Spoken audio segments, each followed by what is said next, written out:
Today, we're diving into one of the most influential and honestly, one of the most controversial personal finance books ever written. Robert Kiyosaki's Rich Dad, Poor Dad. It's a book that has totally changed how millions of people think about money. Not by giving them hot stock tips, but by rewiring how they see the financial world itself. So, let's get into it.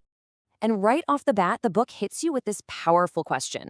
What if it's not about how much you earn, but how you're programmed to think about money? The whole idea is that your financial future has less to do with your paycheck and everything to do with the lessons you learned about money as a kid. Kiyosaki says the rich teach their kids a completely different set of rules, and that's the code we're here to crack today. So, how does he tell this story? Well, it's all built around this simple but brilliant narrative. Kiyosaki basically had two dads. One was his actual father, and the other was his best friend's dad. Both were smart guys, both were successful in their own ways, but when it came to their core beliefs about money, they were from different planets. This slide just lays out the two paths perfectly, doesn't it? On one side, you've got poor dad. He's a highly educated teacher who followed the script most of us are taught. Get good grades, find a safe, stable job, and climb the ladder. And then, on the other side, you have rich dad, the entrepreneur. He pretty much ignored that script. He wasn't focused on getting a job, he was focused on building businesses and buying investments. One spent his whole life working for money, the other figured out how to make money work for him. Now, this first one, this is a view many of us grew up hearing, right? Poor dad's belief that the love of money is a bad thing. And that's not just a casual saying, it's a whole financial philosophy. It's a mindset that makes you prioritize job security over everything and see the pursuit of wealth as something kind of greedy. It makes you afraid to take the very risks you often need to take to actually build wealth. But then Rich Dad comes along and flips that idea completely on its head. For him, it was the lack of money that was the real problem. That's what causes stress, that's what leads to hardship and missed opportunities. This wasn't about being greedy. It was about seeing money as a tool, a powerful resource that could create freedom, choice, and the ability to make a bigger impact. And this one difference in mindset, it's the foundation for everything else in the book.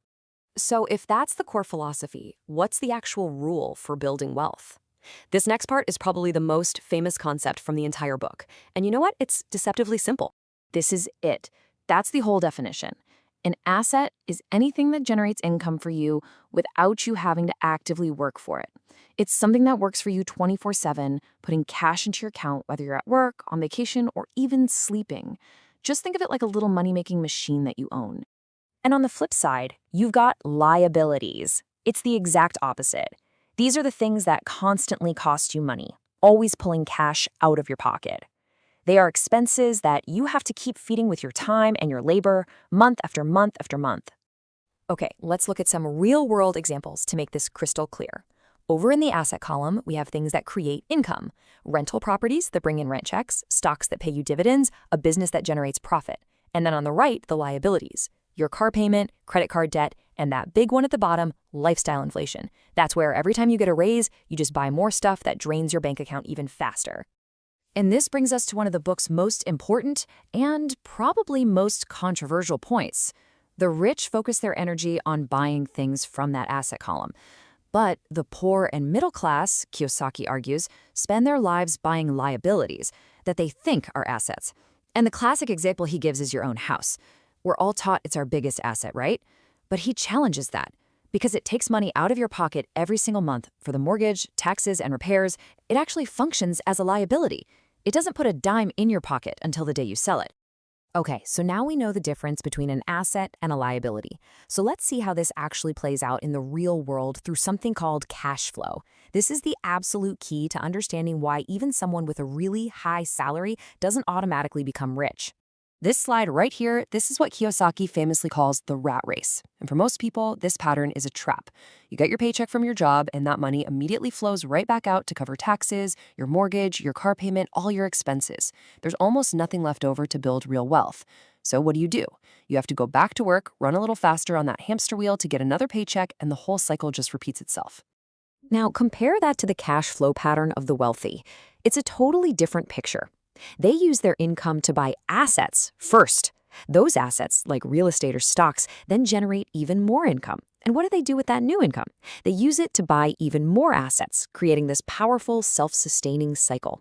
It's an upward spiral where money is constantly flowing into you, not just out.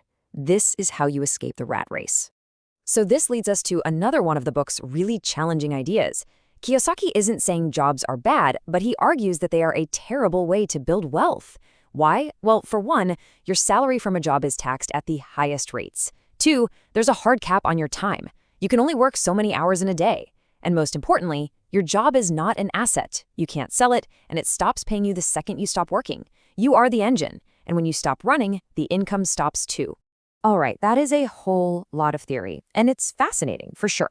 But the big question is, how do you actually put any of this into practice? The book isn't just about changing your mind, it's about changing your actions, starting right now. Yeah, this is the key question, isn't it? It's one thing to understand all this in theory, but how do you actually start doing it in your own life? Let's break down what those first steps look like.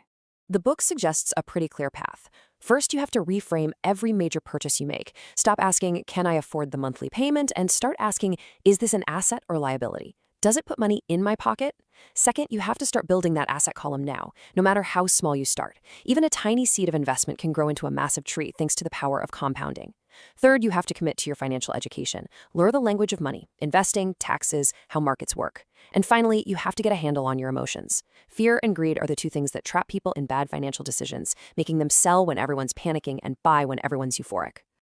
You know, one of the most powerful themes in the whole book is that this financial education can't wait until you're an adult. How do we pass these lessons on to our kids so they can start their lives with that rich dad mindset already installed? The book offers some really amazing ideas for this. Instead of just giving an allowance, encourage your kids to start a tiny business. You know, a lemonade stand, selling crafts, anything. It teaches them how to create value, not just expect a handout. Teach them to save and invest a little bit of every dollar they get so they can see for themselves how their money can make more money. And probably the most important thing, just talk openly about money. Explain assets and liabilities in a way they can understand, using their own toys or video games as real-world examples. So as we wrap this up, it's really important to bring it all back to that central theme. This book isn't a get-rich-quick scheme. It's a blueprint for a fundamental, deep-seated change in how you see the entire world of money. Now, we should definitely acknowledge that the book isn't perfect. Critics will often point out that it oversimplifies some really complex financial topics. And a lot of people have questioned if Rich Dad was even a real person or just a clever story. But you know, that might be the secret to its success.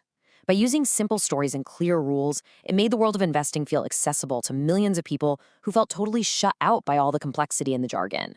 And this, right here, is the ultimate takeaway. This is the core mindset shift that Rich Dad Poor Dad offers. True wealth isn't measured by the size of your paycheck. It's measured by how big your asset column is, the part of your financial life that is working for you. So the real question isn't just about what asset you'll buy first. It's about what you're going to do today to stop working for money and start making your money work for you.